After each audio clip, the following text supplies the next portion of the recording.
look like. I think that would be a foolish prediction. We need to make it on the day. We need to look at the price of natural gas, the price of combined cycle on the day we make the decision, not what we think it's going to be in 2025. We got to make it what we think the price is going to be here. And so let me just, one other thing I always add, so you can see our hedge. Natural gas could be 3 to 5 years. I mean, if we're lucky, we get a nice site, and we've got a number of sites we're looking at, we could probably have it in 3 years. So if we really need the power out here, we could wait clear to 2021 if we wanted to. If we're a little more, concerned about it, we could move it into that. And we have not abandoned our natural gas investigation. We just haven't had anybody willing to spend a lot of money doing it, and I don't blame, because you could do it quickly. You don't need a lot of lead time on this. The places we've looked at, we should be able to get an air permit right by transmission, right by gas lines. Private property should be pretty straightforward. So we're still keeping that optionality alive so that we don't abandon it, but that's what it says. So that's While you got that timeline up there, keep in mind we do have a market hedge through UAMPS through 2022. So we do have kind of that market hedge and market's been really good, and so that's the other reason that we haven't really went after the combined cycle gas either. So. Yeah, that's a good point. So it's a matter of just trying to get some optionality that doesn't cost us an arm and a leg, but gives us this ability to move forward. If we didn't have these long lead times, it'd be simple. It's these long lead times that go through. Other things you could consider, DOE wants this. This is a nonpartisan issue, so we don't have to worry about. I told everybody the only presidential candidate, if I had to say I didn't want you to vote for, would be Bernie Sanders. And that's because he's anti-nuke. So he's the only one. He's the only one out of all of them. I was surprised to go through all of their little things and find. So that's the only political thing you'll see I'm going to do.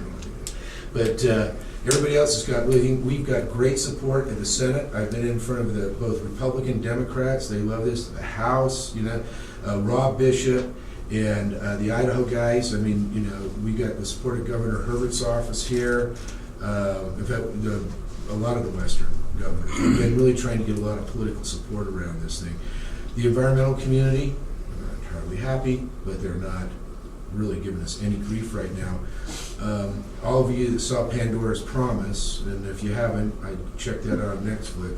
That's the intellectual argument in the environmental community that for climate change, reactors are the only way. They understand the problem of electricity. Renewables are not going to do it. We're not anti-renewable. We're really still pushing distributed generation solar. These are good things. Price them right, they're just fine. But we just don't see them lifting everything up. We don't see them running the United States down the road. There's still going to have to be big mass machines running the United States, and we see that in the reactors as the coal goes up. And natural gas will be in the You mentioned during that, I may have missed what you said. You talked about they may subsidize or gives reduced cost on this. Yeah. Does that for sure, or is that something you're still working out with them? We're still working that out with them, but like I said, if we don't get it, I think we slow down. We just slow way down. I've got to have. I've really got to, to really spend a lot more money on this. I really need to have some assurance, as you just said. So. We're anticipating a proposal on the 13th right now. This isn't anything that we've been skating on. I'll just tell you how, I'm sitting down with these guys and I said, well, you should give me these reactors since we're the first. And they laughed. I said, I'm serious. We're going to make you a lot of money. You guys should be really interested in making sure this happens. Now, obviously, they're not going to give it to us, but they got the point, and they're serious, and so we've had a number of serious discussions, and they are bringing a proposal back to us on February 13th. I don't know exactly how deep it's going to go or what, but they understand the situation, that we have to have this. My target price right now, let's tell you right now, is about $55 a megawatt hour. We're at 68. I think we have to be, with carbon tax, with fuel pricing, we have to be down in that range. It's just going to have to happen if they want us to continue to move at this pace, if they want to wait. And I know all the customers they think are second. I know them all. I think not just in passing. I know them well. I've just talked to every one of them. They're years behind us right now. They would hurry right up. I mean, one is very interested now, saying, my God, you guys are moving. I said, yeah, we've got things. They're very interested in moving. But with what's happening in the West, and I didn't bother with all the other things that are happening in the West, clean power plant's enough to gobble up. There's all this other thing.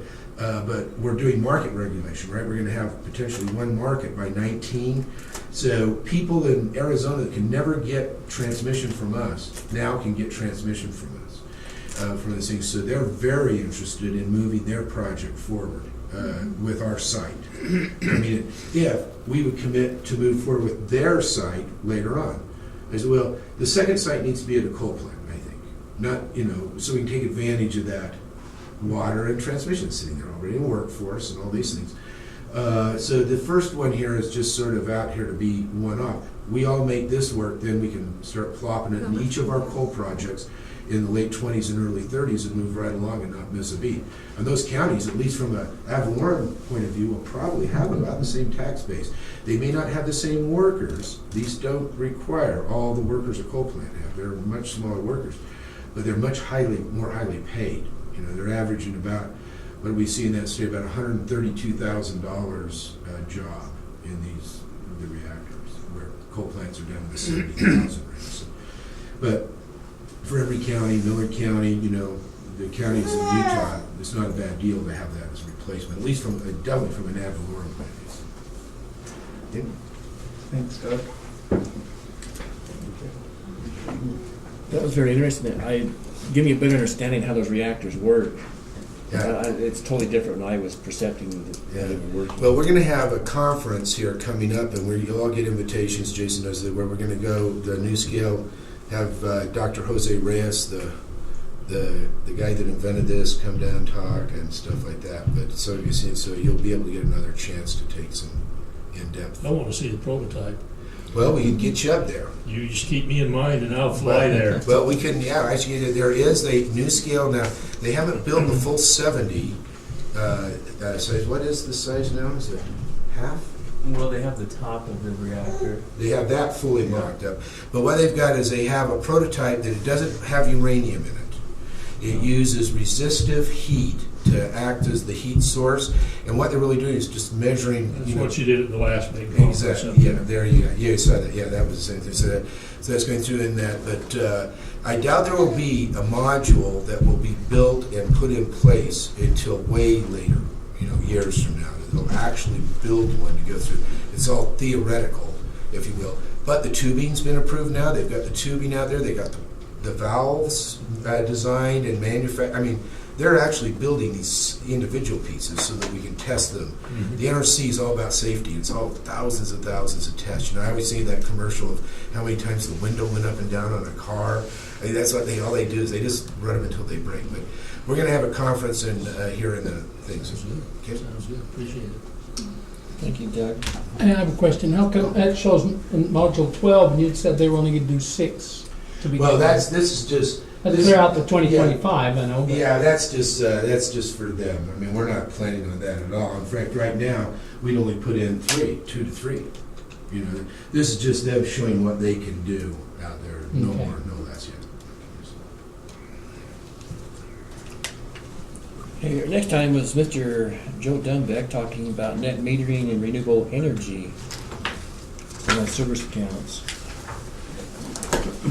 You guys are welcome to come back anytime. Thank you. Thanks. We will. That was a good time.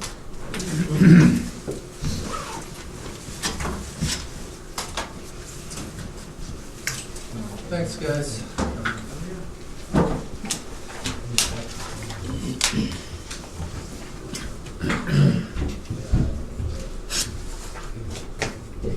Try this different than we usually do. We're in the process of evaluating our solar energy policies kind of across the board, as well as our renewable generation, not purchases from outside the system. And because of that, we wanted to spend some time with you talking about some of the issues at a high level as well as some of our preliminary concepts that we've started to develop with respect to feed-in tariffs. So I'm gonna do background, because it's the easiest way to say it, so that you understand some of the terminology that we're gonna be using. We do need your input, though. There's choices to be made, and policy choices that are really in your bailiwick as to how we proceed with renewable energy, given the customer demand and system capacity. The other thing that as government officials you should be aware of is that there's a component of this that's really, well, there's a lot of components of this that are outside of the Heber Light and Power Authority. And one of those is land use issues. And I am not totally familiar with everybody's land use requirements with respect to solar panels and how you can install them and those types of things. But I would encourage each of your municipalities to take, or municipalities and the county, to take a look at those issues to make sure that you have in place the land use and regulatory mechanisms that you want to have. That's not going to be what we do. We're going to make sure that they're up to code as far as electricity and so they run properly. But we're going to be proposing that we actually expand and have larger solar panels and solar facilities, which may be things that you want to have a heads up in advance to think about and have land use ordinances in place beforehand. So with that in mind, this is a quick overview of what we're going to talk about, and what I'd like to talk about now is, first of all, I'm going to just talk about solar generation systems and terminology. And you should be grateful. I'm an attorney. There's only a little bit of electricity that I can talk about. I have Big Bird here and Grover, and so it's not going to be so bad. We need to look at customer costs and financing of solar systems, and that's particularly important because we have a lot of activity in the state of Utah, maybe not so much up here, but particularly along the Wasatch Front of people selling solar facilities, and you need to have some basic understanding of how we finance them and how they are financed. I'll review quickly our current net metering policy, which does allow for solar and other renewables and how that works. I'll review quickly with you the preliminary concepts, and they're pretty much set out in the materials that we circulated to everybody. But to summarize, we're going to be proposing revisions to our current net metering policy. We're going to have a feed-in tariff policy, which I'll explain. And then we're going to have a customer relations component of what we want to do on a go-forward basis. And then Jason will talk a little bit about the plan of action going forward and how we're going to proceed that way. Now, as I promised, very simple diagrams, because that's all I can do. You need to distinguish between net metering and net metering design and a feed-in tariff or a feed-in meter design. So I'll start with the net meter because it's simplest. You have solar panels. The sun hits the solar panels, shakes off some electrons, and they move down the line to an inverter. The inverter is a critical element of it because it converts what's a DC current into an AC current, and there's different types of inverters. So one place where we will be interested in is how do we regulate and make sure that we get good inverters in there, because if the inverters aren't good, you don't get good results from your solar power. Once it goes through the inverter, it turns into AC current, and it comes to that little fork in the road. And I'm waiting for Harold to say something funny about how simple this is, but it's as good as I can get. And the electricity can go one of two ways. It can go this way or that way, because that's the way I drew it. If it goes this way, it's because there's a load here. Somebody turned on a light switch, the electricity flows, and it never gets to the meter. Over here is a meter, and that's the net meter. So the electricity flows down. If there's a demand here, it flows over here and is used. It's not measured. If it comes out this way, it's measured by this meter here. This meter is a bidirectional meter. And that's because it's feeding out to the power line. Correct. So, because here's our public grid. So it goes out or in depending on what the load is here. Go ahead. You talked about, I guess the power company, whatever, is gonna determine or talk about how good that inverter is. Yes. Why is that any of our business? I would think the customer, the house owner that's got this solar panel is gonna wanna have a good inverter so he gets a good return on his panels. But Because maybe I'm missing something there. no, well, we'll talk about the contracts that are between the customer and the solar company, and what are the potential pitfalls in those contracts. Number one. Number two is, what role should Heber Light and Power have in assisting customers in analyzing and assessing these systems? And so it's kind of a delicate balance, and I don't disagree, and you'll see one of my slides says, first thing on the slide is, the customer decides purchase and finance. But in getting to that point, the company has a potential role of assisting with our expertise, and the company also has a potential role in participating directly in this process by assuring that the systems are good and in sponsoring systems, sponsoring companies. So we're gonna act like expertise to make sure the customer gets a good product. Well, I wish I had preliminary up there. This is what we're talking about. Okay. There's, as the attorney, when we get into recommending products and all of those sorts of things, you really, really have to go slow. Wouldn't a customer call Heber Light and Power before they purchased? Well, They don't, though, do they? well, No. well, we Okay. start. That's why we're doing this, because some solar panels aren't really compatible with the system. Well, some aren't very good. Yeah.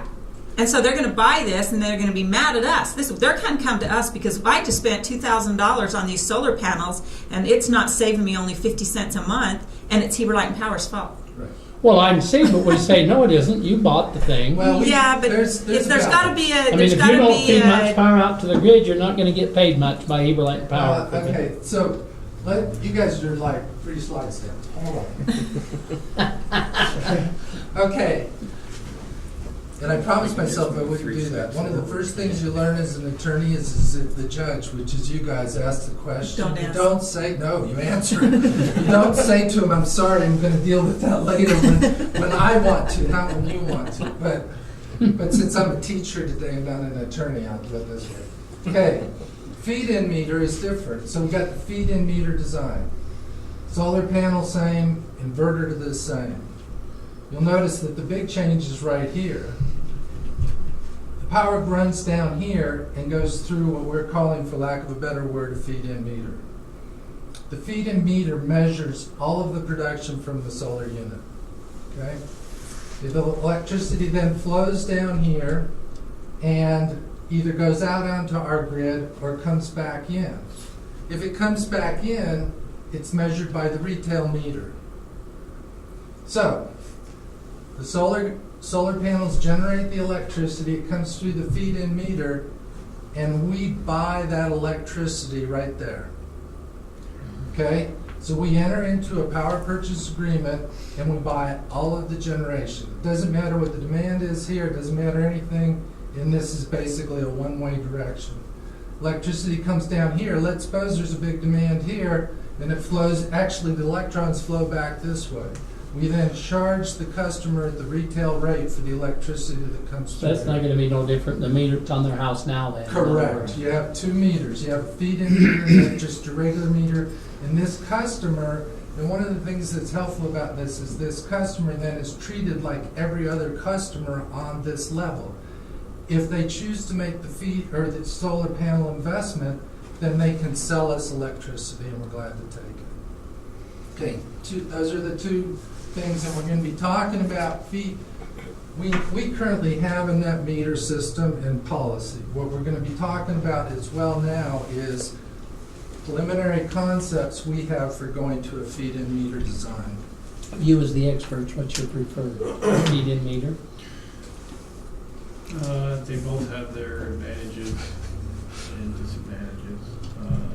On larger ones, we're recommending a feed-in. Because they're gonna be doing more. Well, they'd have more power to sell than they'd ever use. Oh, yeah, if it's working. Okay, when I was putting this together, it struck me that I didn't know even vaguely what the cost for the customer was to do do a solar panels. So when I went to this website, and Emily has another one that's probably better than one I picked. And it's kind of an interesting website, because if you go into it, they ask you for where you live and all this stuff. And then the one thing they do ask you is, what's your average monthly power bill? And then they take that information and determine what your annual kilowatt hours are based upon a monthly billing charge. And they then create and develop a system, a solar power panel system for this size of megawatt or kilowatts, 5.87 in my case. And it will generate this many kilowatt hours. Couple things I learned on this website though is they have a range of places. Solar is good. The Heber Valley, for whatever reason, is pretty good solar area as far as apparently for sun and whatnot. Okay, they take this number and they apply this cost, 4.42 per watt, and they get that the cost of the facility is going to be $25,000, $26,000. Utah grants a $2,000 tax credit against that amount. Federal government does a 30% tax credit against that amount. So you're out of pocket for this size of a unit is $16,761. And according to this program, it will take you 18.88 years to repay your investment, or you get paid back for your investment, I should say. And they compute a return on investment of 5.3%. I don't really know where that came from. So they're calculating how much you use. Almost the system they design almost looks like it's not designed to put much back into the system. It's just to provide your needs based on your Correct. current My usage rate. And actually, you're right on the point. One of the boxes that I had to check, and I didn't put it on the screen here, was that I wanted 100% coverage. So it's given me 100%, but not 120% of my load. Okay, and then I just threw this together just to give you an idea. All right, you notice that the kilowatts on mine was 5 kilowatts, 5 to 6 kilowatts. Our current net metering program allows from 0 to 25 kilowatts. According to what Travis told us the other day, the largest one we have is 10 kilowatts right now. So we're talking relatively small. What we're talking about with the feed-in tariff is as high as 1,000 kilowatts or 1 megawatt. So I took this number just out of the blue and figured, okay, if you were going to do a 50 kilowatt system, how much would it cost? At a $7 per watt, $350,000. You back out your credits, so we're talking $200,000. So as you get bigger, it gets really expensive quickly, and it becomes an issue. Okay. On financing, there's 2 ways to finance. One is bank financing, which we're really familiar with, and one is financing through the solar companies. Can somebody hand me a bottle of water? Thank you. Oops. Okay, bank finance is just what you think it would be. A secured loan, so you could get, borrow money against your home equity loan, or you could do a capital lease. Capital lease means that is really a pretend lease. It means you lease it. The bank, quote, owns the solar panels. You pay them back over a period of time with rent, and at the end of the lease term, you own it for a nominal sum. So you end up actually buying the solar units. On both of these, that's probably the biggest thing that you should be aware of is at the end of paying for it, you own it. You're also responsible for, because you own it, you're responsible for repair and maintenance, all the other stuff. So, the solar companies have come up with two ways in which they will help you finance it. One is the power purchase agreement, one's a true lease. The power purchase agreement is just what it suggests and is similar to what I described for the feed-in tariff. What they basically do is you allow them to build the solar facility on your house, and you promise to buy all of the generation from the solar facility at a fixed price. So the solar company comes in, builds it, and then you buy all the generation over a 20-year period. True lease is similar. They build it, you lease it from them, and you get the energy, but you only pay a lease payment, which is a fixed amount, not based on generation. So, I put this up here I think one of the most difficult things about the financing, particularly the financing by the solar companies, is you're putting this on your house. So you got a house, which is yours, and on here, you've put solar panels that somebody else owns. And so I think it's really hard for me personally to get my head around that. As my wife will tell you, that if you come and knock on my door, I will scowl at you even if I know you. I don't have a gun, so I don't shoot, but I do scowl. And so it really kind of bugs me to have this whole concept, so I need to disclose that right away. Okay, solar company financing. The solar company installs, owns, insures, maintains, and repairs. So if you're a homeowner, you're going, well, this is great. You've just taken away a lot of headaches, and I get solar. Add on to the fact that there's usually no down payment, so there's no front-end money from you. Now, the reason the solar companies can do that in part is because of all those credits that you saw. They get, 20-year term. They get all the tax credits, which reduces the value, the cost of the facility. And they get the RECs, which are the renewable energy credits, which can be sold, but not for very much. And then they get the utility benefits. What that means is some utilities give rebates, so they might get actual rebates. We don't do that right now. But one of the utility benefits could be net metering. So they could say, look, if there's excess power that comes out on the grid, that's ours, and we're going to sell it to the utility under their net metering product. The contracts, and I meant to say this at the very beginning, these are general, I call them important provisions. If you know somebody that's thinking about doing one of these are the kinds of provisions you need to look at, because they vary between the companies, not dramatically, but enough that you ought to be aware of them. Okay. Under both contracts, whether it's a purchase or a lease, you pay a monthly payment plus 2.9% per year increase on that monthly payment over 20 years. And I've looked at the contracts pretty carefully. I can't tell if it's compounded or not. I don't think it is, but I couldn't tell for sure. Okay, at the end of the term, you can purchase the solar panels for their fair market value. So you make your payments for 20 years, and if you want to leave those on your house, you have to buy them from the company for their fair market value. Okay, some of the contracts have very severe limitations on liability. Others have actually appropriate liability provisions.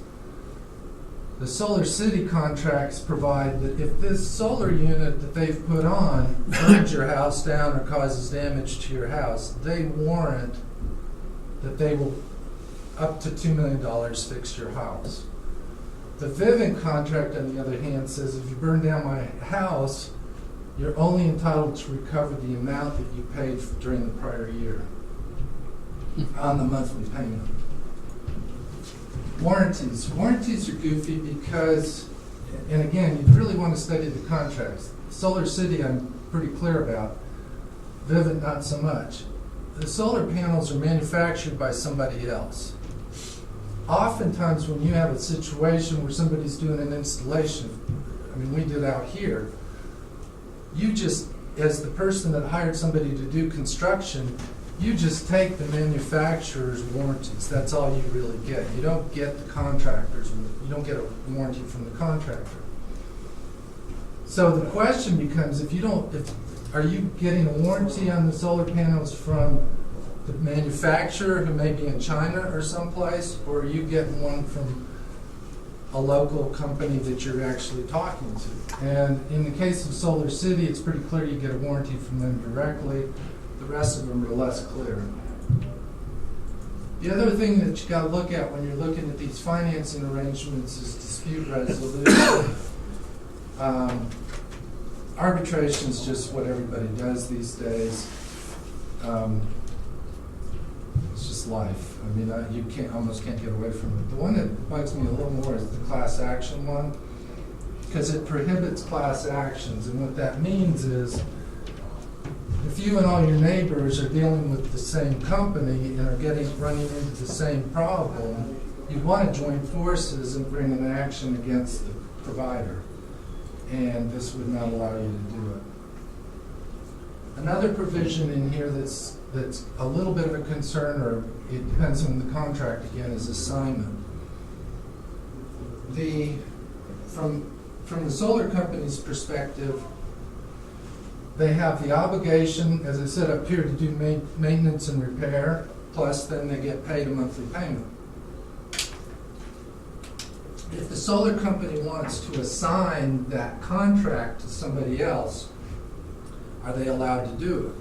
Well, you're dealing with Solar City, let's say, and you're feeling good about them because they have a good reputation, and they then assign it to somebody else.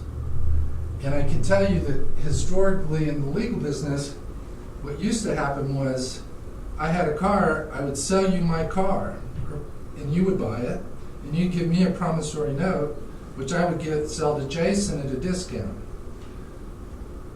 He's a good faith purchaser of the note. My car then breaks down. You're coming back to me. I say, well, you can sue me, but I don't have any money. You say, well, then I won't pay. Well, Jason goes, you got to pay. And that's the kind of thing you need to look at with respect to the assignment. And it's particularly troubling because in the situation I told you, you're only talking about the product. But here, you're also buying the maintenance and repair. Joe, I was just thinking, talk about assignments too. If the homeowner gets in the home for 5 years and he sells that home, that's where he's probably going to come up next. There we go. You're at Heather. I was waiting. You got me.